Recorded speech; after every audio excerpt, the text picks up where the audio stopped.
Opa, estamos chegando aqui no Povo na TV Cast e eu vou conversar agora com um dos nomes mais conhecidos do mercado de comunicação, de publicidade e propaganda do Mato Grosso do Sul. Ele que é um dos profissionais mais gabaritados dentro da criação de branding, ou seja, quando a marca precisa criar um corpo, uma identidade, um propósito de vida, é esse cara que faz isso acontecer. Eu tô aqui com o Rudy Aquino, ele que nesse cenário empresarial da capital, né, já lançou muitas marcas, muitos nomes. Vamos falar sobre criatividade, mercado digital, comportamento do consumidor, posicionamento de marcas, né, e os bastidores da publicidade nos dias de hoje. Rudy, primeiro, obrigado pela tua presença aqui no nosso Povo na TV Cast. Obrigado pelo convite, bom demais conversar com vocês e essa levantada de bola aí acho que foi um pouco exagerado, mas a gente pode bater um papo aí sobre brand, marca. Como que foi o começo da tua história, da tua trajetória? Foi um negócio sem planejamento, né? Se hoje eu falo do planejamento, eu comecei totalmente aleatório. Eu trabalhava no Senai de estagiário, cara, em 2002, 2003. Conheci um cara lá que foi meu amigo na época.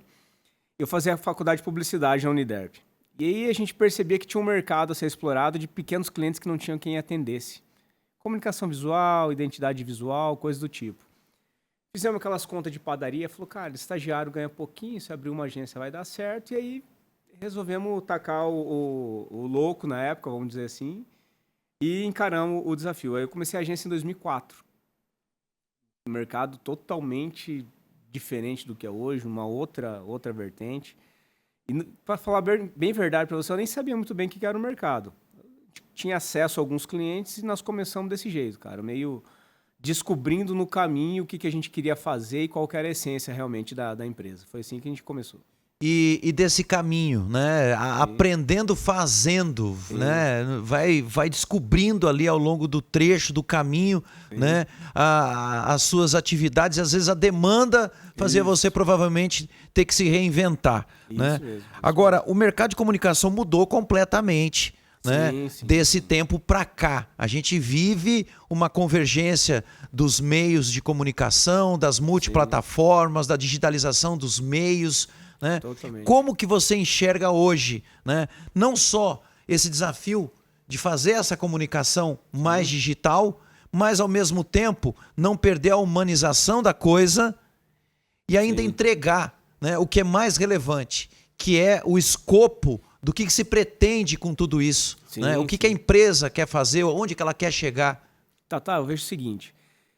Tem uma coisa que eu acho que não mudou, sabe? Desde que eu comecei, acho que desde que a publicidade e a comunicação existe, que é entender o público, entender o cliente que precisa receber a mensagem.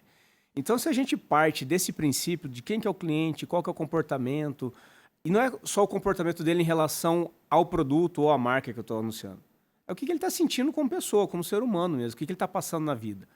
Se eu entendo isso, me facilita demais a maneira de comunicar com esse cara.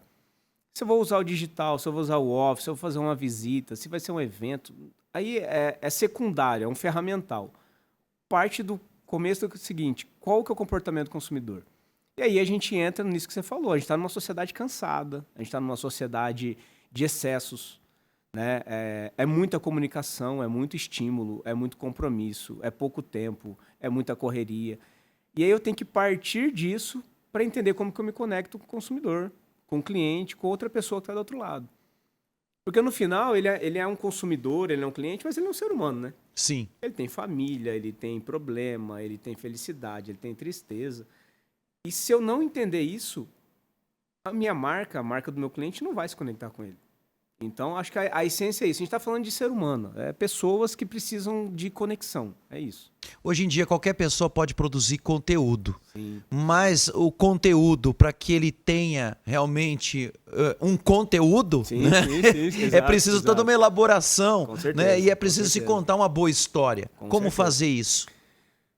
Aí a gente tem uma mistura aí de bom senso, acho que é uma boa parte da história.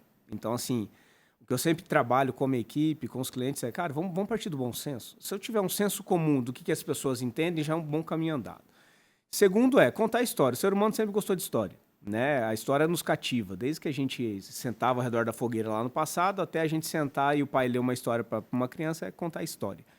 Então, as boas marcas contam boas histórias. O conteúdo bem elaborado, ele parte desse pressuposto. Ele acertar a linguagem, ele falar exatamente o que aquele consumidor, aquela pessoa quer escutar. E aí é lógico, a gente tem a parte ferramental, né? A inteligência artificial está mudando totalmente a maneira de produzir conteúdo. Só que aí tem uma pegadinha, né, Tatá? Porque é o seguinte, até 6 meses atrás, a gente achava que a IA ia dominar o mundo e ia fazer comunicação sozinha.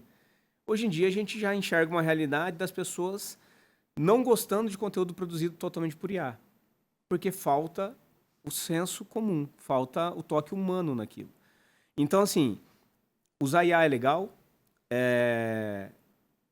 o brainstorming raiz é bom, mas a essência está no quê? Contar a história. Então, o comunicador, a construção de marca parte de conexão com boas histórias. A gente percebe até, às vezes, uma aversão de algumas pessoas quando o conteúdo é de IA. Ela já começa a dizer, não, isso aqui eu já não quero. Né? Então, é uma mudança cíclica, cada vez mais rápida, aonde, né, o próprio mercado ele vai dando o tom, né, de para onde se caminha. Né? Isso é muito da observação. Exatamente. Assim, você pega grandes CEOs da NVIDIA, de grandes empresas de IA, já falando que o que é inteligência? É a inteligência de você ter o senso humano. Então, por exemplo, teve uma... Não sei se você acompanhou, teve uns tempos atrás que estava muito na moda vários carrosséis no Instagram que, assim, tava na cara que foi IA que gerou o texto, que gerou a arte, que gerou tudo. Aquilo parou de performar, né? No final do dia, o cliente quer performance, né? Ele quer vender, ele quer resultado, ele quer mais cliente comprando dele. E aquilo parou de performar, ou está diminuindo a performance. Por quê? Porque ele é automatizado e o ser humano não é automático. Né? O ser humano, ele é humano, ele tem as dores, os sentimentos e isso mudou. Então, é bem o que você falou, é um ciclo rápido, cada vez mais rápido, mas se eu fosse pensar hoje, a produção de conteúdo precisa sim do lado humano, do craft, do manual, do usar a IA para acelerar o processo, para te dar opções do processo. Mas se você não tiver um bom redator, um bom comunicador, um bom roteirista lá transformando aquilo em... Não, mas eu tenho um tio que escreve super bem. Não, a minha filha sabe filmar. Rapaz... Não tem muito disso? Tem um sobrinho, né? Tem um sobrinho que sabe tudo do digital. E eu comecei no sobrinho do Corel, cara. Era a época... Não, tem um sobrinho que faz uma arte, vai ficar maravilhosa. O resultado final sempre vai ser ruim. Não tem jeito. Agora, qual a diferença em você criar, né, uma identidade, uma história, um branding para uma marca automotiva, uma marca que vai entrar para o mercado consumidor geral e uma marca pessoal, né, de um ser humano mesmo, né, onde você precisa trazer um nome, trazer uma história. Sim. E aí a gente está falando de política também. Tá, excelente pergunta e é um fato. Assim, até ultimamente eu tenho debruçado, trabalhado muito com construção de reputações pessoais, sabe? A primeira essência é que, assim, a marca empresa, ela tem algumas camadas de blindagem, vamos chamar assim, né? Você tem refúgios de, tive um problema aqui, você tem como desviar. A marca pessoa humana, pessoa física, tem uma exposição maior. Então, partindo daí, você já precisa de um cuidado maior com isso. Segundo, a gente precisa de realidade. As pessoas estão cansadas do que é fake, do que é artificial, do que não transparece que aquela pessoa é aquilo mesmo. Então, na construção de marca da pessoa, a gente precisa avançar, na verdade, dar um passo atrás. Antes de eu falar de marca, eu tenho que falar de personalidade, se essa pessoa está bem com ela mesma, se ela sabe exatamente com clareza o que ela quer daquele projeto. Porque é isso que vai transparecer a pessoa na mais pura essência dela. E aí a gente tem um ponto hoje com crescimento muito grande, que é a união das duas coisas, né? Você tem uma necessidade hoje das marcas terem caras de pessoas. Antigamente, as caras das pessoas eram apenas atores ou algo do tipo. Hoje, os fundadores estão aparecendo como dono. O velho da Havan. O que é isso, cara? Que fenômeno de publicidade. CEO da CIMED. CEO da CIMED. E assim por diante. Por quê? Porque as pessoas quando estão na rede social, elas querem se conectar com pessoas. Então é muito mais fácil eu conversar com outra pessoa do outro lado do que com um robô, do que com um carro, do que com... Então, assim, principal diferença, o tom de sentimento, de humanidade, de realismo, quando eu tô falando de pessoas, é muito mais delicado de se mexer com isso. E aí a gente precisa entender quem são essas pessoas, né? Porque, assim, não necessariamente eu tenho que expor minha família, eu tenho que expor meu dia a dia, eu tenho que falar tudo que eu faço. Depende do que você quer, depende, de novo, de quem vai receber essa mensagem, de quem é seu público, de qual é o seu objetivo. Mas eu diria que, assim, é algo que só tende a crescer e muitos empresários estão com um olhar atento para isso, sabe? Como que eu vou construir minha reputação como empresário, como marca pessoal? Hoje o consumidor está muito mais exigente Tá. do que em anos anteriores. Ele Sim. observa talvez coisas que antes o profissional da mídia é que observava, né? Sim, O profissional sim, da comunicação é que ficava atento. Hoje a leitura ela é cada vez mais de exigência, né? Exato. Como trabalhar nesse mercado? Aí, você ser realista, igual eu falei, você assumir a realidade já ajuda bem. Por quê? Para eu me conectar com outra pessoa, essa pessoa não pode ser perfeita. Até os heróis têm problemas, né? O Superman tem a Kryptonita, né? O Batman tem medo do morcego. Então, assim, a gente precisa ser real, porque se eu mostro que eu tenho fragilidades, já me ajuda a não precisar ser perfeito o tempo todo. Num deslize, num erro, eu assumir vai ser mais fácil. Esse é um pressuposto muito interessante. Segundo, eu tenho que pensar que no mundo digital eu tenho que conversar. Então, a minha marca, pessoa física, eu converso com o meu cliente.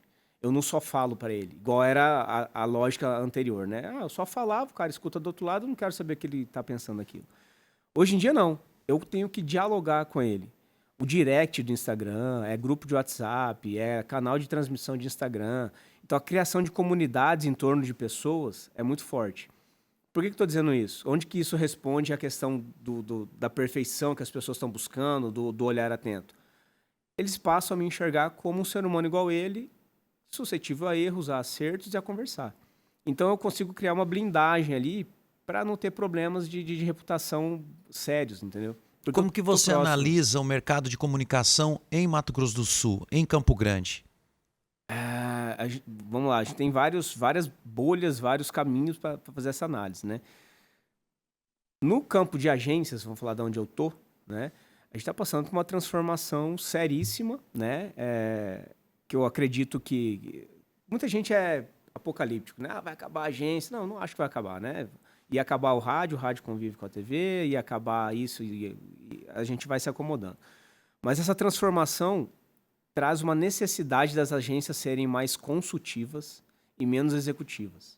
A produção de conteúdo está mais fácil, nós temos mais profissionais bons no mercado que fazem isso de maneira autônoma. Então, nem sempre eu preciso ter uma agência para me atender como cliente. Mas quase sempre eu preciso de alguém com experiência para me dar o caminho, para me dar clareza e me dar estratégia. Aqui entra o ponto das agências no caminho. Então, acho que tem um perfil de mudança das agências de executiva para consultiva. Então, isso acho que é algo que está acontecendo. O segundo ponto, os clientes estão experimentando muitas coisas, né? Existe um movimento muito grande de transformar houses internas, departamentos internos inteiros de comunicação, que eu acho que é positivo do ponto de vista de eficiência operacional, corte de custos, eficiência de investimento. Mas a gente pode cair num risco que é o quê? Uma cegueira criativa e de estratégica. Porque as pessoas estão dentro, sob o mesmo teto, pensando no mesmo chefe. Então, assim, em geral, um fornecedor externo tem muito mais ousadia criativa do que alguém que depende daquele salário e que está lá dentro de uma estrutura que ele precisa agradar, de certa forma, a cultura da empresa que ele atende. Então, eu vejo que o mercado sul-mato-grossense ele segue um pouco do que o Brasil está passando, que é uma transformação de modelos. Existe um modelo só ideal? Não. House com consultorias externas, house com projetos contratados externos, agências misturando consultoria com execução, a galera de produção de vídeo vindo para o mercado de produção de conteúdo, porque eles sabem contar a história muito bem. Então, assim, eu enxergo que a gente está nessa transformação, mas o que falta, talvez, no mercado é um pouco de diálogo sobre isso. Eu sinto que o mercado vai testando e a gente não tem uma maturidade de falar sobre as boas práticas. Qual seria o principal erro, na tua opinião, do comerciante, do empresário na comunicação? Do que eu entendo, Tata, de branding, eu tenho uma premissa muito forte com os clientes que é o seguinte: a melhor maneira de você construir uma marca forte não é com comunicação, é você tendo um produto que casa com o que o seu cliente precisa. Então, na minha opinião, o maior erro é eles não entenderem do público e não adequarem o produto ou o serviço deles para esse público. Se você faz esse fit, a comunicação é consequência, né? Então, o erro está um passo atrás da comunicação. Mas a comunicação participa desse processo de planejamento para saber a linguagem que esse cliente precisa. Muita gente não pensa se o cliente quer. Ele faz um produto que ele acha maravilhoso e ele quer empurrar a goela abaixo. A chance disso dar certo é quase zero. E como você enxerga o futuro? O futuro com essa IA, Sim. o futuro, né, com essa nova geração acelerada, ansiosa. Como que você percebe esse modelo de comunicação para atender esse novo mercado? Talvez assim, se eu falar do novíssimo mercado, jovens em 16 a 24 anos, um pouco mais velhos, uma geração.com aí, essa galera, ela é 100% digital, às vezes ela nem tem a conexão com a cidade, com o local onde ela está. Ela pensa no digital, ela compra no digital, ela compra no online. E aí, eu enxergo que o futuro, ele é misto, ele é um mix, né?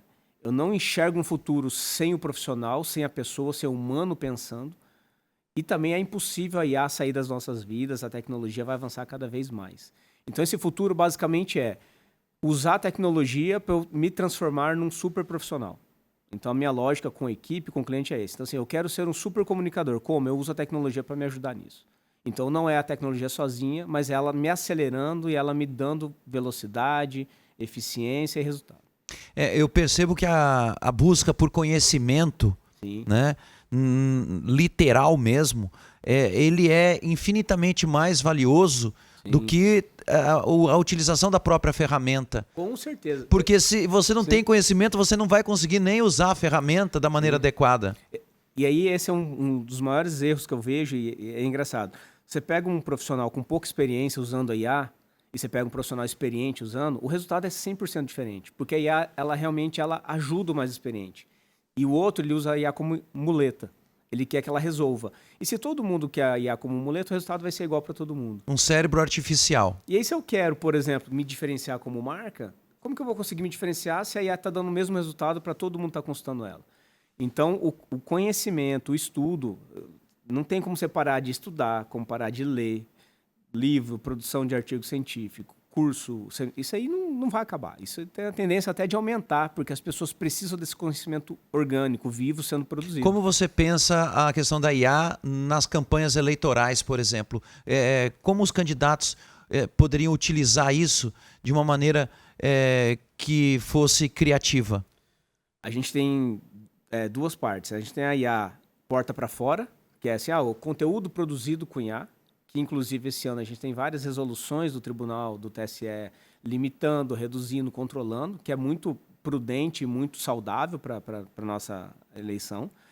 E aí você tem a porta para dentro, que é análise de dados, geração de hipóteses, produção de conteúdo direcionado por segmentação de público. Então isso é uma realidade já que está sendo feita e cada vez vai ser mais feita.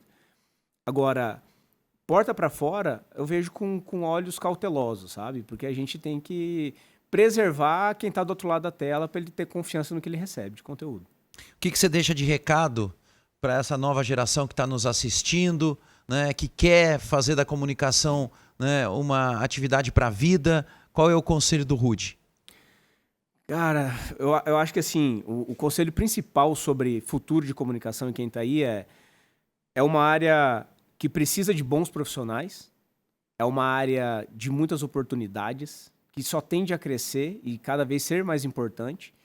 E ele está num momento de transformação total, de ruptura, de construção de uma nova comunicação. Então, quem quer topar por desafio, gosta de construção de diálogo, de conversa com pessoas e sente prazer nisso, cara, será muito bem-vindo, a gente está precisando, nosso mercado tem ausência, carência de profissionais, principalmente no Mato Grosso do Sul. Rude Aquino, qual é a sua agência e qual é a sua base de rede social para quem está assistindo poder te seguir e de repente contactar com você? Cara, eu tô com um projeto novo de agência agora, a gente está com a agência chamada Dive, né? Ela é inspirada Muito boa. Obrigado. Já tive a oportunidade de ver o trabalho. Obrigado. O conceito dela é tudo isso que eu estou falando. É um conceito de mergulhar realmente, profundamente nas marcas. Dive Creative. Minha rede social é Rude Aquino, no LinkedIn. Quem quiser bater um papo, estou à disposição. Bater um papo, um café. Acho que a gente tem que construir juntos esse futuro da comunicação. Uma conversa publicitária aqui com o Rude Aquino. A gente se vê na próxima edição do Povo na TV Cast. Até lá. Obrigado, Rude. Maravilha.